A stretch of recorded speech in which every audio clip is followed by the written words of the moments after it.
Okay. Geno, what's happened in the last 10 days that we should know about? Last 10 days. Should we talk to you last? Well, we had 4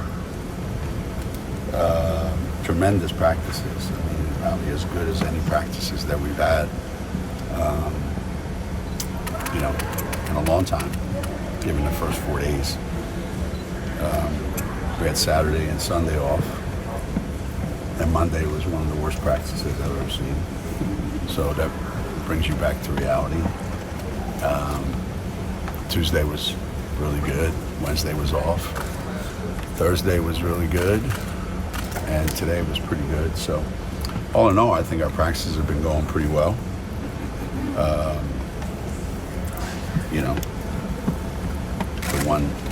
The only glitch is Paige jammed her thumb, against somebody. Mm-hmm. So other than that, though, we're starting to get players back. Amari's back at practice a little bit, and we'll see. We'll see how next week goes. Just a minor thing with Paige? Yeah, we're hoping that's what it is. I'm hoping that's what it is. But these days, you don't know. But I'm hoping it's something. Yeah. Izzy talked a lot about growing in her mental game and not overthinking when she's taking shots. Have you seen that growth in confidence in her as well? Who? Izzy?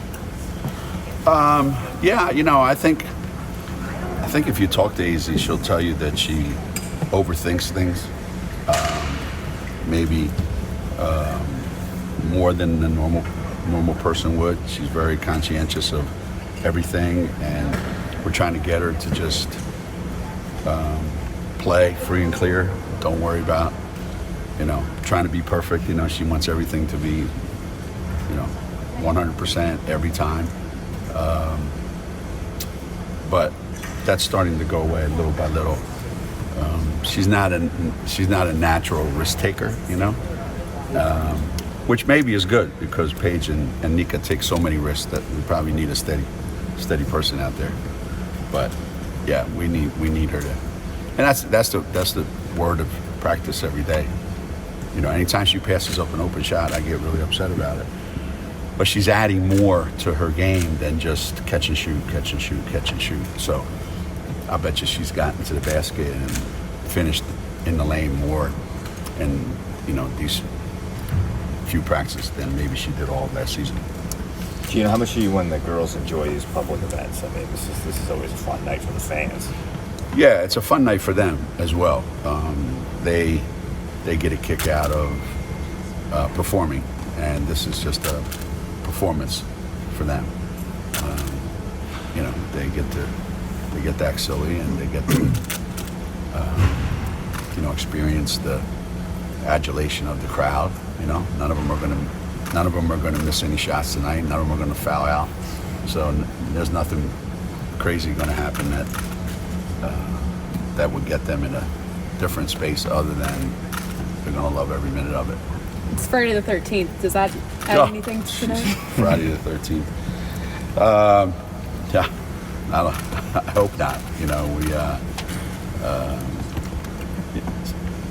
We got a bunch of kids visiting here this weekend, so hopefully Friday the 13th is a lucky. 3's a really lucky number in Italian. I don't know if you add the 1 to it, whether it still keeps its luck. I don't know. Geno, how have the freshmen been adapting in practice? Actually, pretty good.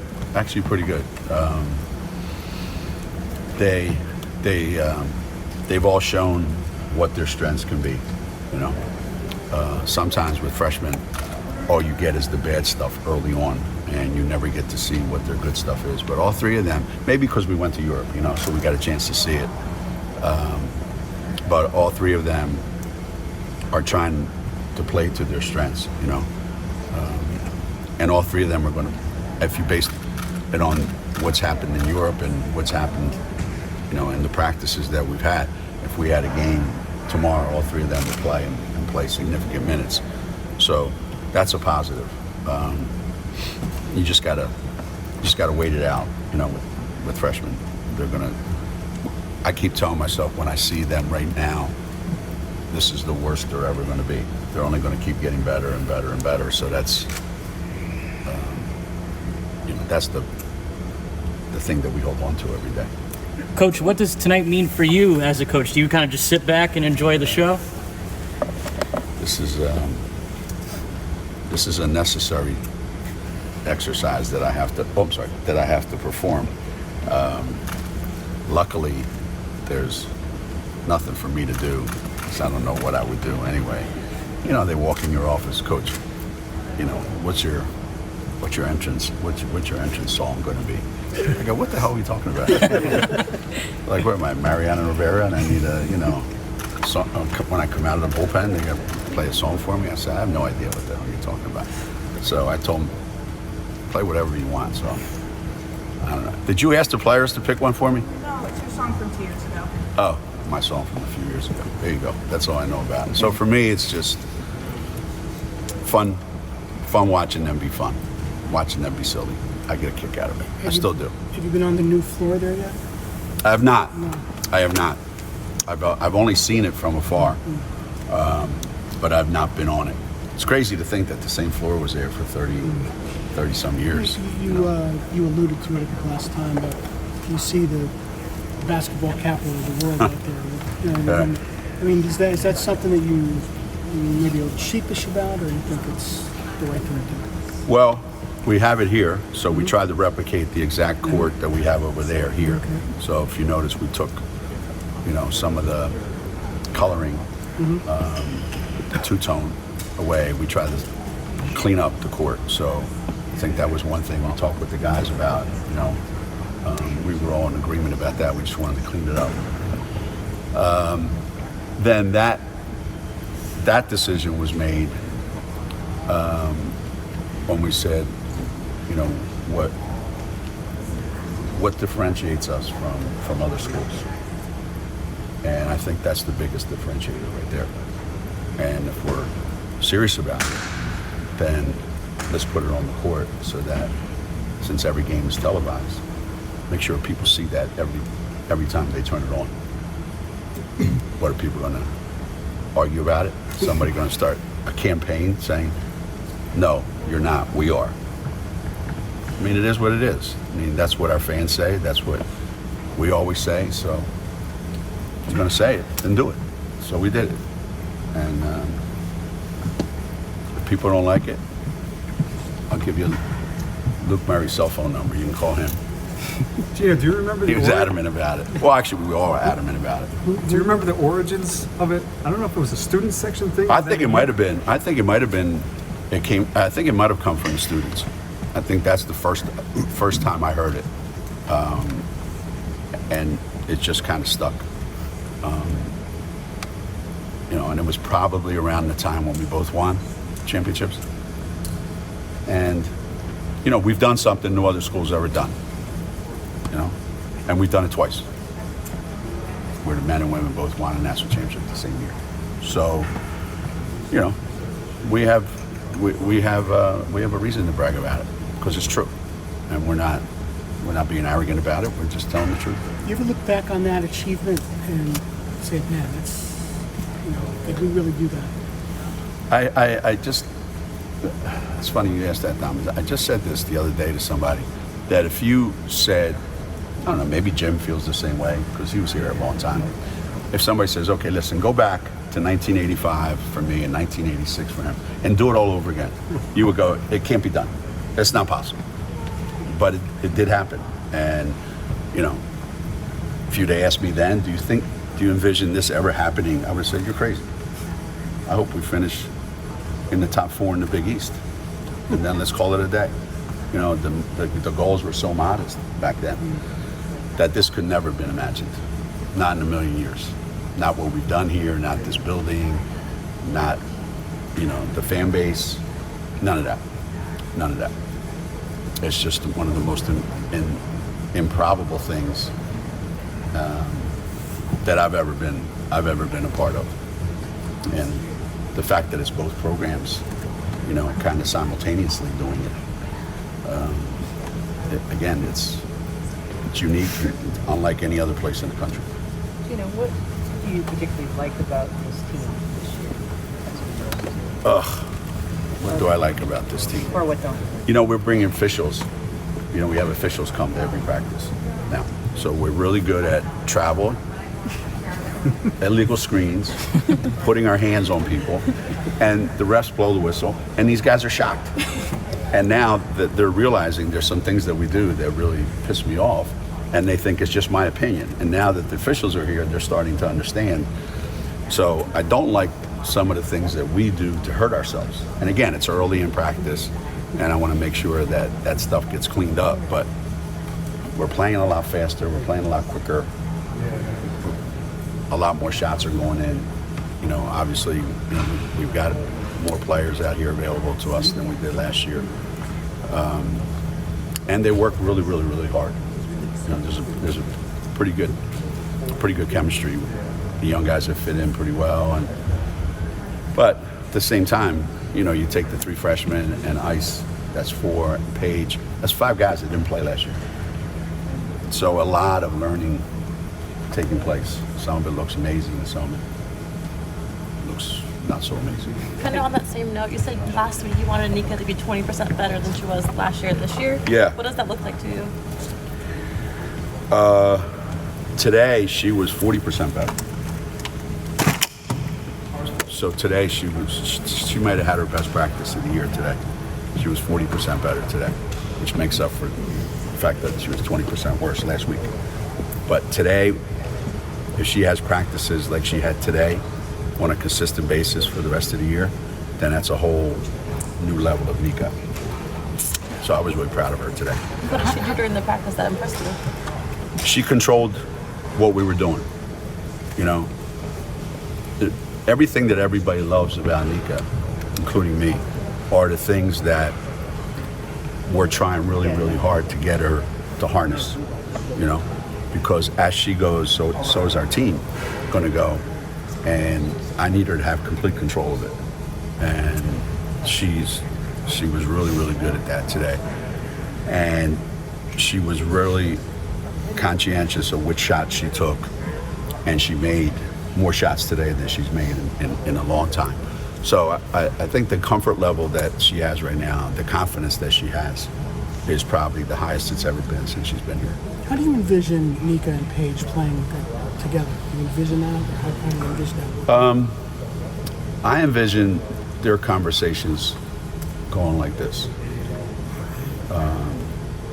Nika saying to Paige, or Paige saying to Nika, every time you cross the half court, pass me the ball. And if you don't pass me the ball, it's because you passed it to Ace, or you passed it to Aaliyah. But I want you to understand that if you don't pass me the ball every single time down the floor, then you're not going to be our point guard anymore. Because Paige thinks she can play point guard better than anybody. She can play 2 guard better than anybody. She thinks she's the best center on the team. So I think Nika and Paige are going to play amazingly well together because they understand each other's strengths. You know, I'm sure that's what it is. Nika, if you let me shoot every time you come across half court, then I'll let you guard the other team's best player. That's fair trade, right? How has she looked as she's made her way back with the team now, Paige? Better than ever, really. I mean, you add somebody like that to your team, it's evident just in the way everybody plays and the way everything flows, and the shot clock never runs out. You never get a shot clock violation. Just a lot of stuff that was missing. That you know, Aaliyah's probably gotten more open looks inside on just, you know, some pick and roll action with Paige than she got all last season. So everybody gets significantly better when she's on the floor. Has Paige missed any practices with the thumb thing? Yesterday, And she's not going. I don't think she was going to do anything tonight anyway. So it's not like she's missing anything. But yeah, and she's not going to practice tomorrow. We have off Sunday, and hopefully by Monday she'll be fine. If not, then we're going to have to take a look at it deeper. You said Amari came back to practice. Is A little update bit. on Yana? A little bit. Yana, not yet. But we're expecting to have both of them for opening day against Dayton. So that's a good sign. 'Cause right now we need two big guys. I know you mentioned this also the last time, but alluded to it, but I guess the mark of an enduring program isn't necessarily winning the championship every year, but being in the conversation every year at this time. Obviously both these programs are, but it seems like now that last year is done, you're starting this year, all that talk about the dynasty being over is kind of gone away a little bit. You're back in the conversation. Yeah. Yeah, and it's funny because if you really think about it, based on our schedule last year and our strength of schedule and the wins that we had non-conference, you could very easily have made a case for us being the number one seed. So, for those people that were saying, that our dynasty's over, I mean, I don't know if you can say it's over when you're still a number one seed and we were a number two seed. So I think you're right about that. The fact that people are talking about, again, like I said, if you're in the conversation with who has a chance to win a national championship and you're in that conversation every single season, that doesn't imply that the dynasty's over. You can't have it. But the world we live in today, it's one or the other, right? You're either bad for basketball because you win all the time, or your dynasty's over because you haven't won in a couple years. So somewhere in the middle would not be a bad place to be. These guys are always really, really good, and then some years they're going to win a national championship, and some years they're not. But that doesn't mean the years where we don't win a national championship, we're struggling to make the NCAA tournament. But in the world that you live in today, you're either the best that's ever been, and you're bad for basketball, or you guys are history, you're lousy. I don't get it. I don't get it. Being bad for basketball isn't so bad then. No, if people would look at it in a different way, we're the best thing that ever happened to college basketball, because that run really inspired a lot of people to get a lot better. And all of a sudden, there's a lot of programs that are a lot better. And you say, well, that would have happened anyway. Well, really, why didn't it happen sooner then? So when you set a bar that's so high, people are going to try to reach it. And I think that's what happened. I think we set the bar so high, even we can't reach it. But there's an awful lot of good programs. So if that's what everybody wanted, more good programs, I think women's basketball has accomplished that. And I like to think that we're a big part of the reason why. Everybody likes to have something to shoot for. And we were that team for the longest time. And we probably are one of those teams now. Just, it's different. It's just a different world that we live in right now than it was in 2016.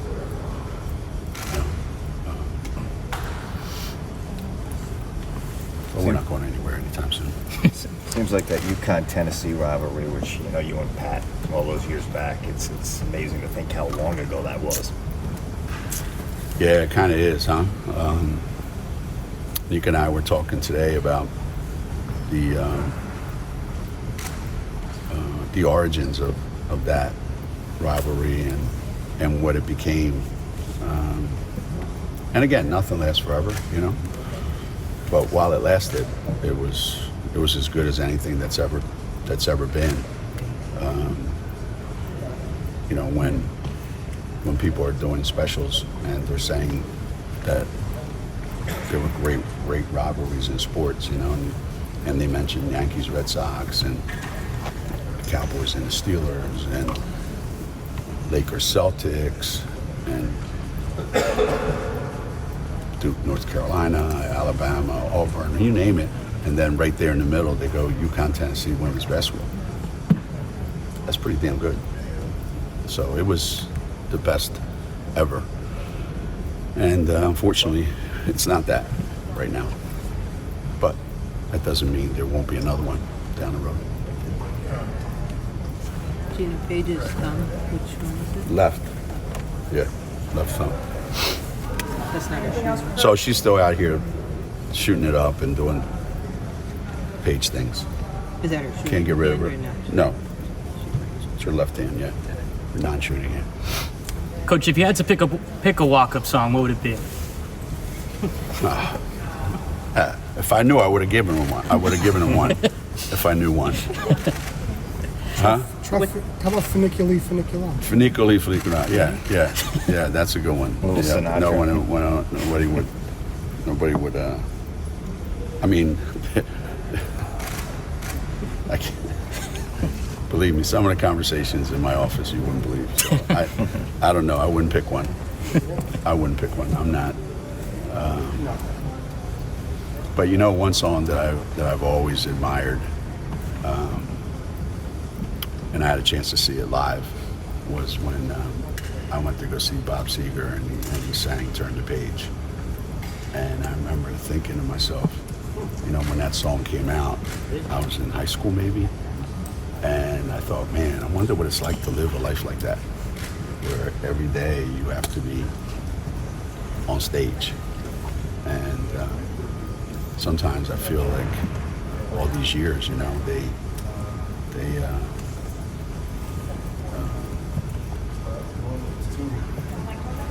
remind me of that song whenever I stop to think about it.